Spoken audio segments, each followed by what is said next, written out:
예상 전개 원경 구화 이후의 이야기. 1. 세자비 간택 그 속에 숨겨진 계략. 원경 왕후는 무명을 짜는 시험을 통해 며느리를 직접 선발하려 하고 태종 이방원은 이숙번의 딸을 밀려는 종친들의 압박을 받고 있다. 하지만 이는 단순한 며느리 간택이 아니다. 태종의 속셈. 태종은 세자비를 간택하는 과정에서 원경이 선택한 후보를 약점으로 삼아 민씨 일가의 정치적 입지를 완전히 무너뜨리려 한다. 원경이 애써 간택한 세자비 후보가 정치적으로 불리한 입장에 서도록 유도하고 이후 원경이 왕실을 사사로이 움직이려 했다는 명목으로 그녀를 궁 안에서 더 고립시키려 한다.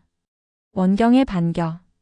하지만 원경도 이를 눈치채고 진짜 며느리감을 시험하는 무명짜기 시험 외에도 비밀리에 또 다른 시험을 준비한다. 그녀는 며느리 후보들에게 직접 국가 정책을 묻고 대처 능력을 평가하는 비밀 시험을 시행한다. 이 과정에서 이숙번의 딸이 아닌 뜻밖의 인물이 뛰어난 지혜를 보이며 세자비 후보로 급부상한다. 그러나 이 인물은 방언이 원경을 견제하기 위해 준비한 자객의 딸이었다. 원경은 이를 알고도 그녀를 선택하는데 이는 이방원의 계략을 역으로 이용하려는 큰 그림이었다. 2. 민씨 일가의 몰락과 원경의 결단. 민무구와 민무질은 태종이 자신들을 견제하려 한다는 사실을 깨닫고 방언의 정치적 적과 손을 잡으려 한다. 하지만 방언은 이를 이미 간파하고 있었고 역으로 이들을 내란 모의자로 몰아 사헌부에서 조사를 받게 만든다. 원경의 딜레마. 원경은 가족을 지키고 싶지만 방언의 계략이 너무 정교했다. 민씨 일가를 구하려 했다간 왕으로서의 입지를 잃게 되고 왕권에 도전하는 자로 몰릴 수 있다. 그녀는 고민 끝에 결국 직접 민무구와 민무질을 설득해 잦은 유배를 선택하게 만든다. 이 과정에서 민무질은 원경에게 결국 너도 방언의 사람이구나라며 원망하지만 원경은 눈물을 감추고 가족을 보내는 결단을 내린다. 3. 방언의 최후의 한수 그리고 원경의 반격. 태종은 드디어 외척 숙청을 마무리 짓고 세자 양령을 본격적으로 견제하기 시작한다. 그는 새로운 세자비를 세우면서 양령이 자신의 뜻대로 움직이지 않으면 폐세자 조치를 취할 것임을 암시한다.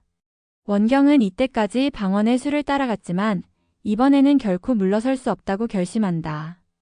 그녀는 양령이 진정한 군주로 인정받기 위해 준비된 인물임을 증명할 기회를 만들고자 한다.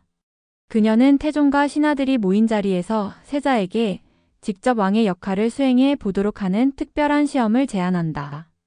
이는 태종이 쉽게 거부할 수 없는 상황이었고 결국 세자는 공개적으로 왕의 자리에서 중요한 결정을 내리는 시험을 치르게 된다. 이 시험에서 양령은 예상 외의 답변을 내놓으며 신하들의 지지를 얻고 방언의 계획을 흔들기 시작한다. 하지만 방언은 여전히 포기하지 않고 원경에게 마지막으로 너도 결국 내 뜻을 따를 수밖에 없다고 경고한다. 결말을 암시하는 마지막 장면. 방언은 끝까지 왕권을 강화하려 하고 원경은 왕실을 지키려 하지만 그 과정에서 그녀가 사랑하는 사람들을 잃어가고 있다. 양령은 처음으로 방언의 계획을 흔들었지만 과연 그가 진정한 왕으로 성장할 수 있을까? 원경과 방언의 대립은 단순한 권력 싸움이 아니라 왕실의 운명을 결정짓는 마지막 수 싸움이 된다. 과연 이 싸움의 승자는 누구일까?